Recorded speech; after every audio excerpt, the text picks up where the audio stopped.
ஒரு husband and wife, ஒரு life partner, யார் கூட ஒர்க் பண்ணணும், நம்ம டீம் மெம்பர், இது எப்படி ஆரம்பிக்கலாம்னா, நம்ம யாரை பார்த்து ரொம்ப அட்மையர் பண்ணுறோமோ, இவங்க இவ்வளோ அழகாக இருக்காங்க.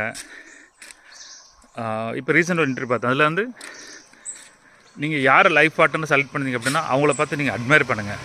என்ன குவாலிட்டிஸ், என்ன இது அப்படி. அவராக இருக்கும்போது நமக்கு வந்து கடுப்பாக இருக்கும், என்ன இவ இப்படி இருக்கா அப்படின்னு. அதில் உள்ள நல்ல குணங்கள், அந்த மாதிரி விஷயத்த வந்து பொதுவாக கல்யாணத்துக்கு முன்னாடி லவ்வில் எப்படி தான் நடக்கும். நம்ம அட்மையர் பண்ணும்போது, ஆச்சரியப்படும் போது, அதை ரசிக்கும் போது அந்த குணம் நம்மளுக்குள்ள வரும். நம்மளுக்குள்ள அந்த குணங்கள் வந்ததுக்கப்புறம் அவர் நம்மளை பற்றியே என்ன நம்மளை மாதிரி ஃபாலோ பண்ணுறால கனெக்ட்னு ஏற்படும். பிடிக்கும்போது அவங்களும் நம்மளை ஃபாலோ பண்ண ஆரம்பிப்பாங்க.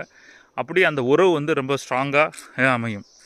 அப்படி அவங்க அப்படி இல்லாட்டினாலும் சரி, அவங்கள அவங்களா இருக்க விடுங்க. அதை ரசிங்க, என்ஜாய் பண்ணுங்கள். லைஃப் நல்லாயிருக்கும்.